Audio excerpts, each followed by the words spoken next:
Hello friends. तो शुरू करते हैं आज के अपने इस वीडियो में।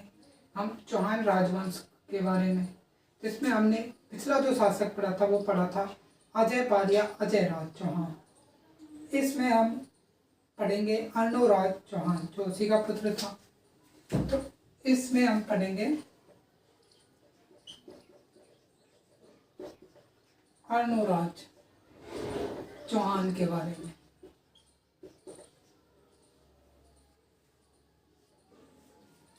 ठीक है, तो हम शुरू करते हैं। अर्णोराज चौहान या इसी का दूसरा नाम क्या है, आनाजी। ठीक है, इसका टाइम पीरियड क्या रहा था? इसका टाइम पीरियड है 1105 ईस्वी से 1133 ईस्वी से 1155 ईस्वी।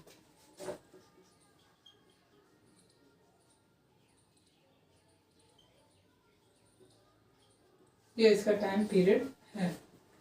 इस समय तक यह शासक रहा। अब हमने जो साम्राज्य निर्माण काल की बात की थी, तो इसके हम कुछ चीज़ों के बारे में अभी ही डिस्कस कर लेते हैं। जैसे सबसे पहले अजयराज,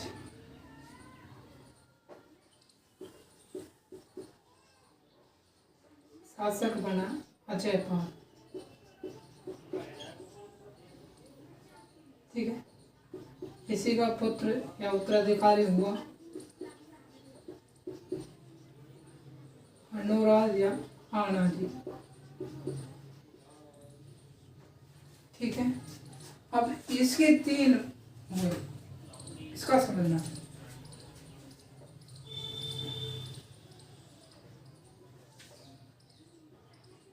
इसके पुत्र कितने? पहला पुत्र है जगदेव। पहला पुत्र कौन है? जगदेव। जगदेव का पुत्र है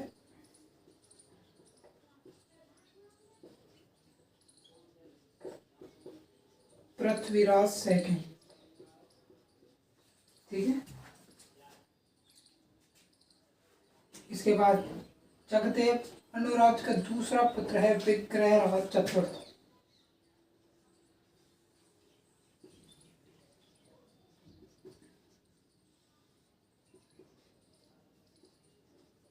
कौन है? विग्रहराज चतुर्थ। तीसरा जो पुत्र है, तीसरा पुत्र कौन है? तो वो है सोमेश्वर।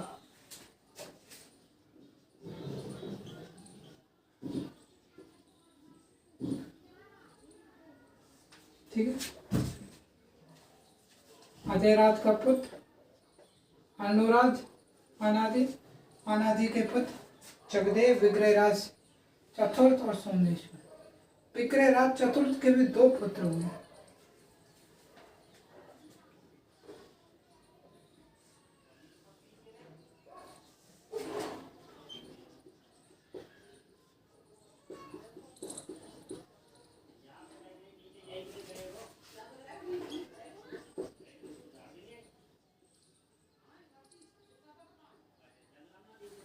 अब पारगांगे और नागार्जुन, ये इसके दो पुत्र हुए।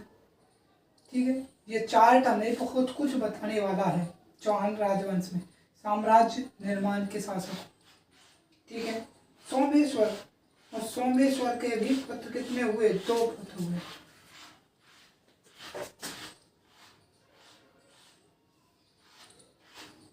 पहला पुत्र है पृथ्वीराज तृतीय, और अगला पुत्र जो है उसका वो है हरिराज। हरिराज। ठीक है, पृथ्वीराज थर्ड का जो पुत्र है गोविंदराज।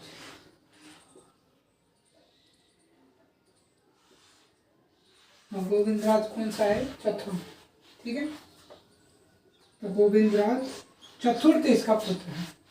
ये टेबल हमें बहुत कुछ बताने वाली है। पहली चीज, अर्णोराज जो थे इनकी हत्या इन्हीं के पुत्र ने की।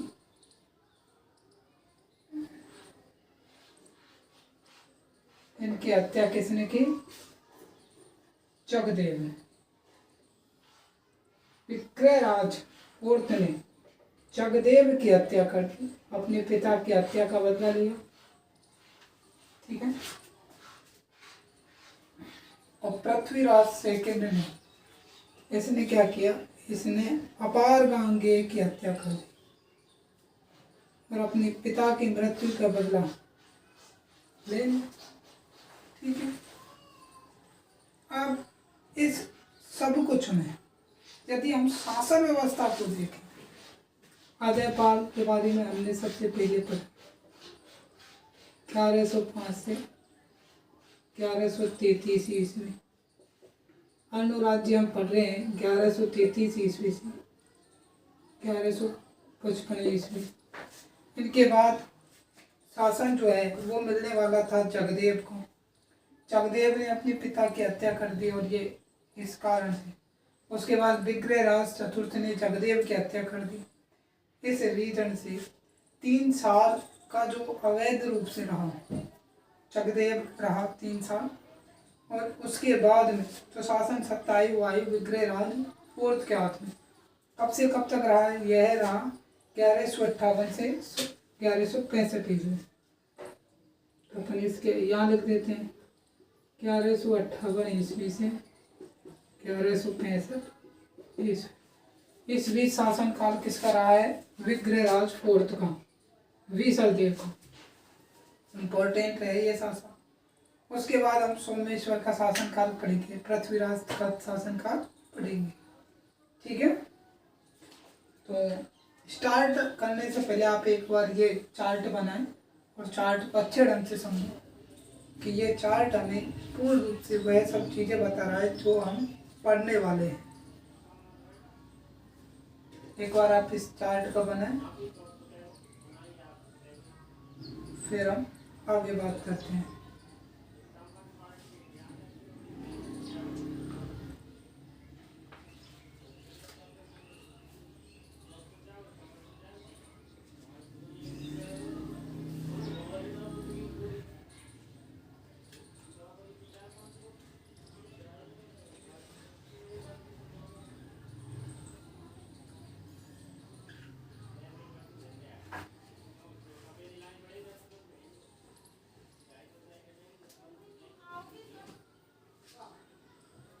ठीक है। बात करते हैं हम आगे।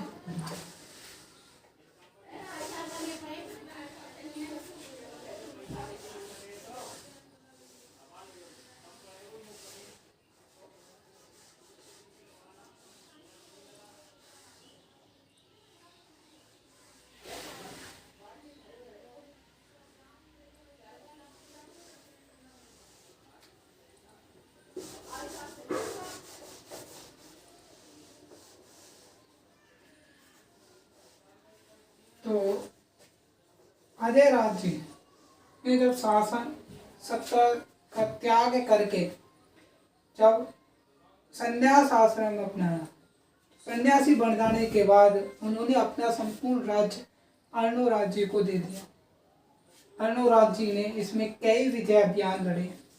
हमारा पहला फोकस रहेगा विजय अभियान। तो इन्होंने विजय अभियान किए। कौन कौन से विजय अभियान किए वो बात करते हैं। पहला, यदि विजय अभियानों की बात करें तो इसने सिंधु सरस्वती का जो क्षेत्र था, सिंधु सरस्वती का जो क्षेत्र था, क्षेत्र को जीत लिया। तो क्षेत्र जीत लिया तो इसने ऑटोमेटिकली किसको जीत लिया? पंजाब को जीत लिया। ठीक है। क्षेत्र को जीतकर इसने पंजाब की जीत की खुशियां मनाई। पहली तो इसकी ये विजय थी। यदि दूसरी विजय की बात करें तो दूसरी विजय इसने की हरिताणक। हरिताणक, और हरिताणक क्या है? हरियाणा। हरियाणा का राजा है डोड। डोड राजा, डोड राजा को पराजित कर दिया इसे। ठीक है। डोड राजा को पराजित करके और अपने अधीन कर लिया। ये इसकी दूसरी विजय थी। ठीक है। तीसरी विजय उपलब्धि क्या थी इसकी? तीसरी विजय उपलब्धि थी इसकी कि जो इसने मालवा का जो परमार राजा था उसको हराया। मालवा के परमार राजा कौन है? नरवर्मन को हराया, पराजित किया। चौथी विजय इसकी है वो है तुरुस्क विजय।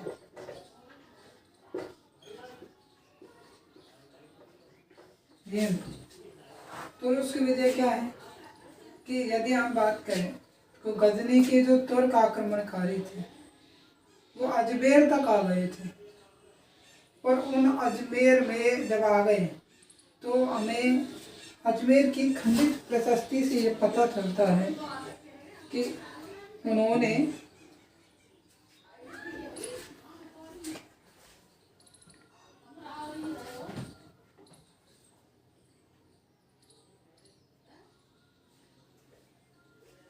तो हमें ये पता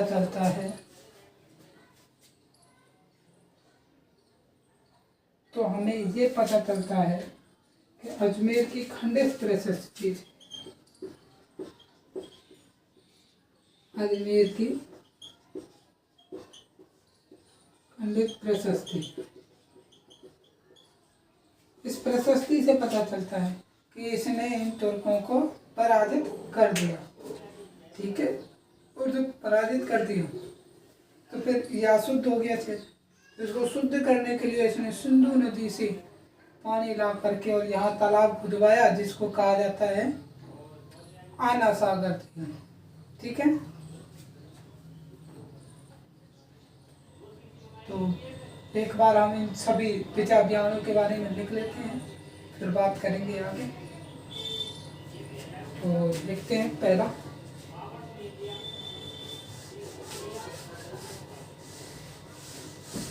सिंधु सरस्वती क्षेत्र को जीतकर,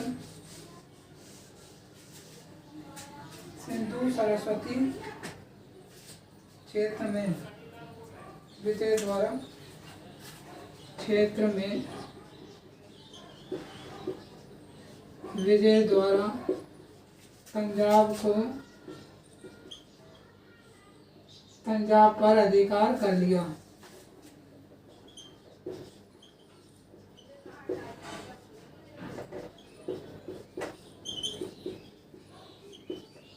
ठीक है, पहली हो गई। दूसरा,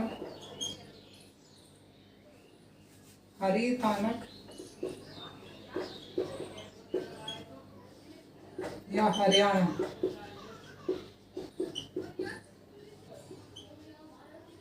वारम, बुंदेलखंड,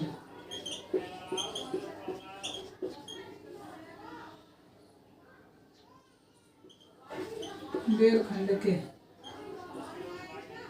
राजा डोड को पराजित कर दिया।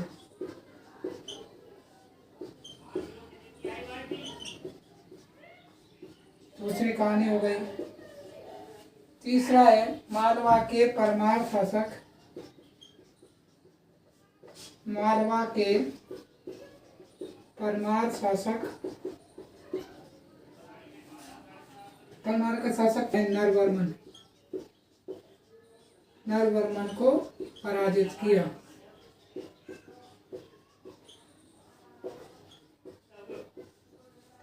ठीक है, अंतिम है इसकी तुरुस्क विजय। अंतिम क्या है? तुरुस्क विजय। अंतिम हम पढ़ रहे हैं तुरुस्क विजय के बारे में। तुरुस्क विजय क्या है? तो हमने जैसे पहले ही बात किया कि गजनी के जो तुर्क आक्रमणकारी थे वो अजमेर तक आप पहुंचे। तो बात यहीं से करते हैं। पहले तो अपन सीधी सी बात करते हैं कि हमें जानकारी कहाँ से मिल रही है। तो अजमेर के खंडित अजमेर संग्रहालय से, अजमेर संग्रहालय की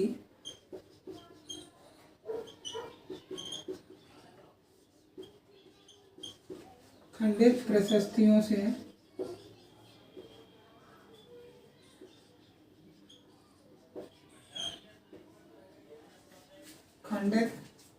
प्रशस्तियों से पता चलता है कि पता लगता है कि तोर का आक्रमणकारी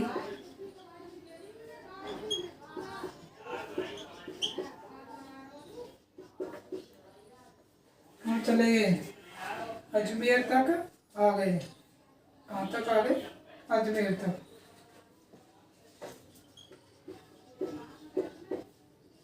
अजमेर आप पहुंचे।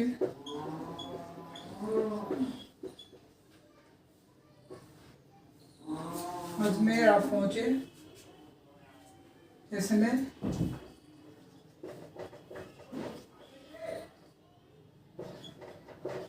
तुर्कों को पराजित कर दिया।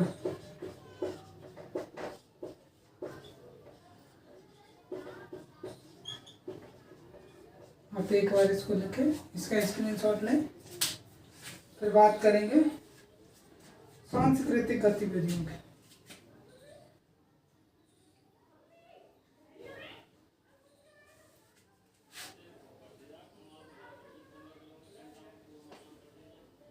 ओके, चलो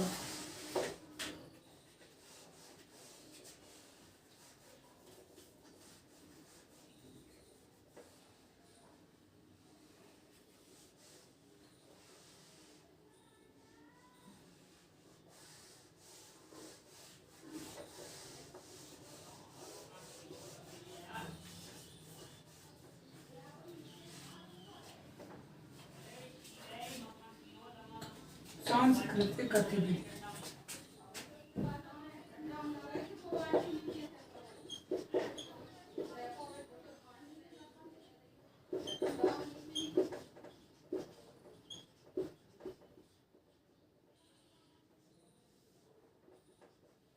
पहले सर क्या बनवाया? आना सागर की झील। आना सागर झील बन गई। ये मैंने बता ही दिया कि इस क्षेत्र को मातंग तुर्कों का संहार कर दिया, तो इस क्षेत्र को स्वच्छ करने के लिए इसने सिंधु नदी से पानी मंगवाया और यहाँ तालाब खुदवाया, जिसको क्या कहा गया? आना सागर झील कहा गया। ठीक है, पहला हो गया। दूसरा, इसने पुष्कर में बराह मंदिर का निर्माण करवाया। पुष्कर में बराह मंदिर का निर्माण करवाया।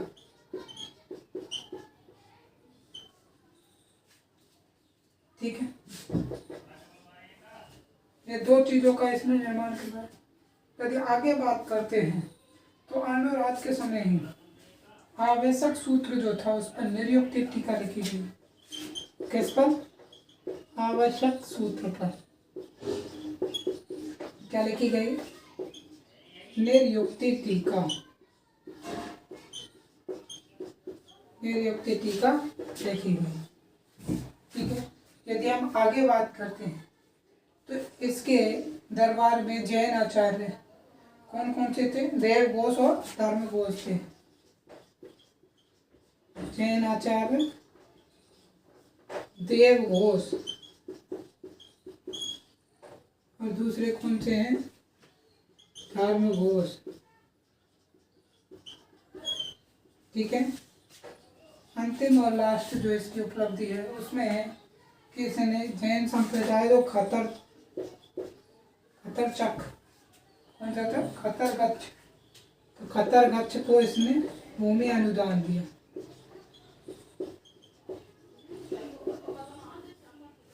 बस, तो आप एक ये उपलब्धियां और इन सांस्कृतिक उपलब्धियों के बारे में आप जानते हैं। पहला, आना सागर झील। अगर आप चाहें तो आप सीधा ऐसे भी लिख सकते हैं, पर हम इसमें थोड़ा सा डिटेल से और लिखवाएंगे। जैसे पुष्कर का बराह मंदिर का निर्माण करवाया, अब इसे जहांगीर ने तुड़वा दिया। किसने? जहांगीर ने तुड़वा दिया। ठीक है, अब ये नॉलेज में होना बहुत जरूरी है, इसलिए आप इसके साथ में ये भी लिखवाएंगे। ओके, तो ये 5 चीजें हैं इनके बारे में लिखते हैं। तो आना सागर झील से शुरुआत करते हैं। पहला है आना सागर झील। कहाँ है? अजमेर। तो इसमें लिखते हैं कि कौन सा? तुर्कों के संहार के बाद, तुर्कों के संहार के बाद इस स्थान को स्वच्छ करने के लिए, उस स्थान को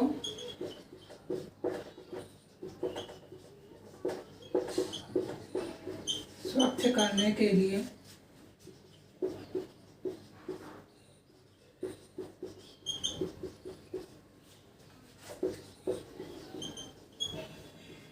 सिंधु नदी से पानी लाकर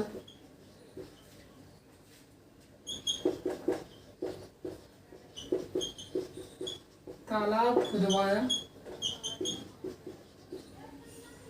ठीक है, तालाब खुदवाया। ये तालाब भी क्या है? आनंद सागर झील है। ठीक है। दूसरा है पुष्कर में फराह मंदिर का निर्माण करवाया।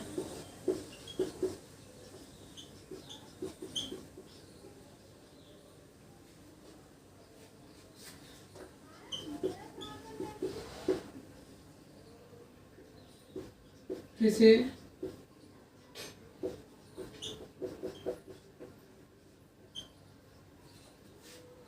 जहांगीर ने तुड़वा दिया। ठीक है। तीसरा हमने पढ़ा कि अर्णोराज के समय ही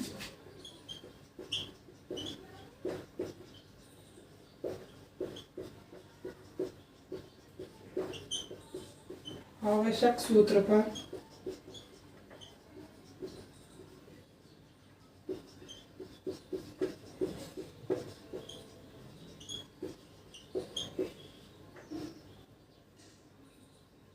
निर्युक्ति टीका लिखी गई।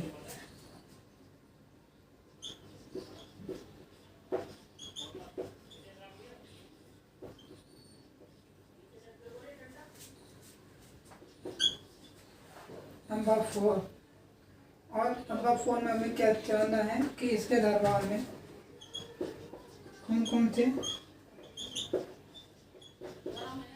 इसके दरबार में जैन आचार्य कौन?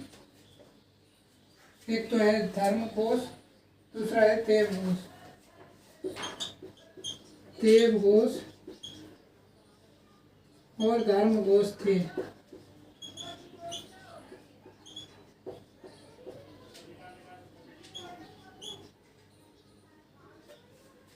अंतिम चीज इसमें जैन संप्रदाय, कौन सा संप्रदाय? खतरगच्छ।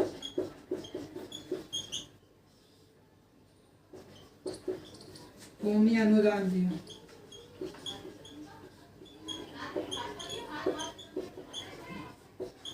भूमि अनुदान दिया। ओके। इसमें आज की क्लास में हम एक बार आप इसके स्क्रीनशॉट लें।